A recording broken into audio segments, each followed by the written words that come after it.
Hello friends, this is Jack from Choco Anime Recap, and today I'm going to recap the 2022 soccer football anime called Blue Lock, episode 21. But before that, it's my humble request to every person who is watching this, please like this video and share it with your friends.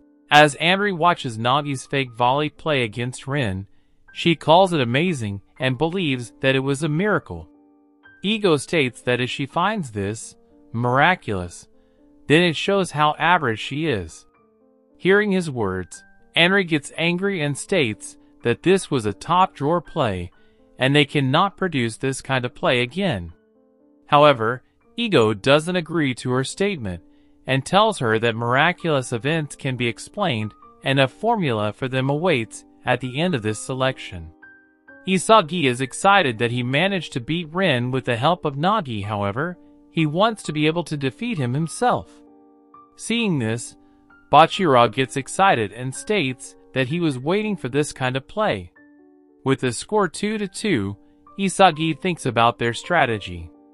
With his spatial awareness and Nagi's first touch, he believes that they can beat Rin if they can combine their strength with each other, but in order to do that, they have to repeat the moves that got them there, and must create a condition where their parameters are better than his. He also states that being equal with Rin is not enough, and if he wants to become the best striker in the world, he must find a way to beat Rin by his own. Seeing their play, Rin gets fired up and states he is taking control of the field. The game restarts. Rin gives a pass to Tokimitsu. Barou believes he will reach the ball first, however the ball has a backspin and as it hits the ground, it turns towards Tokimitsu, who then takes control of it and holds it. Rin then moves to a better position to receive a good pass from Tokimitsu, and he gives it to him. As Rin gets the ball, he immediately kicks the ball and makes a pass to Aryu. Seeing the ball, Aryu realizes that the pass is meant to test his limit and accepts the challenge. He jumps high in the air and stops the ball with his chest. However, Chigiri manages to catch up to him.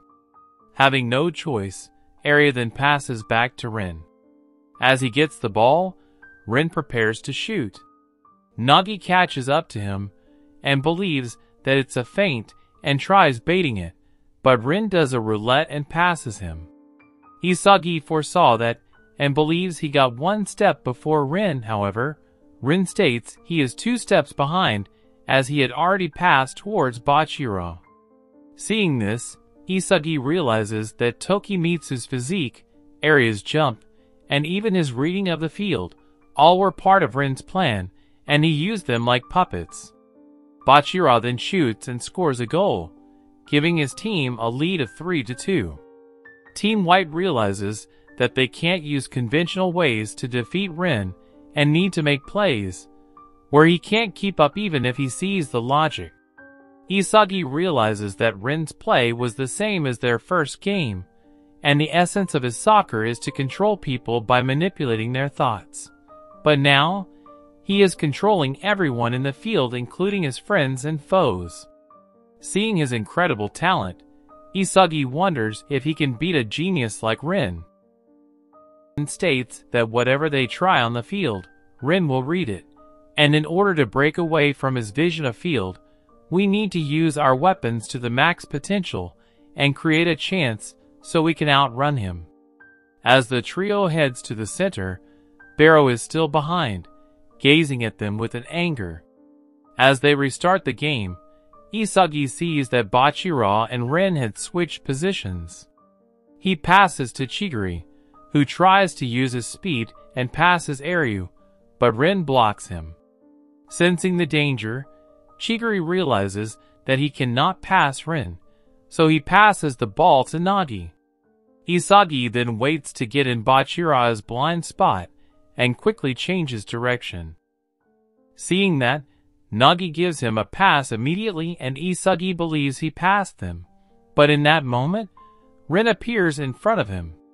Isagi is shocked and wonders what to do. He attempts to keep the ball, but isn't able to due to his physique. In that moment, Barou comes, stealing the ball and stating he beat Isagi. Seeing this, Isagi realizes that Barou was waiting patiently like a lion with an empty stomach for a chance to strike at his prey from a blind spot. Rin didn't expect that, and Isagi realizes that stealing from a teammate isn't in his playbook, which is why he couldn't anticipate it. Barou then takes the shot and scores, equalizing the game once again. Isagi then realizes that Barou's obsession with devouring him makes him more anomaly for Rin to predict his move, but reveals that he needs to be the one who Rin can't read it. When asked what's going on, Rin tells them that he has already inputted what he needed, referring to Barou's playstyles, and informs them that this will not happen again. Meanwhile, Isagi states that he intends to use Barou to create another unpredictable play and beat Rin with it. As the game continues, Isagi asks Chigiri to keep on pressuring the person with the ball using his speed. Chigiri faces Rin, who then passes to Bachira. Bachira notices that Isagi is keeping his distance, and a moment later, he hears Chigiri speeding and almost taking the ball from him. Bachira sees Rin as being free and in good position, however he realizes that Isagi is waiting for that. He made Chigiri pressure them, so that he can have more time reacting to Rin's movement. Bachira tries to dribble past Chigiri, but he keeps up with him. He then attempts it one more time, but this time Isagi also comes. Bachira is surprised, but still manages to pass by Isagi.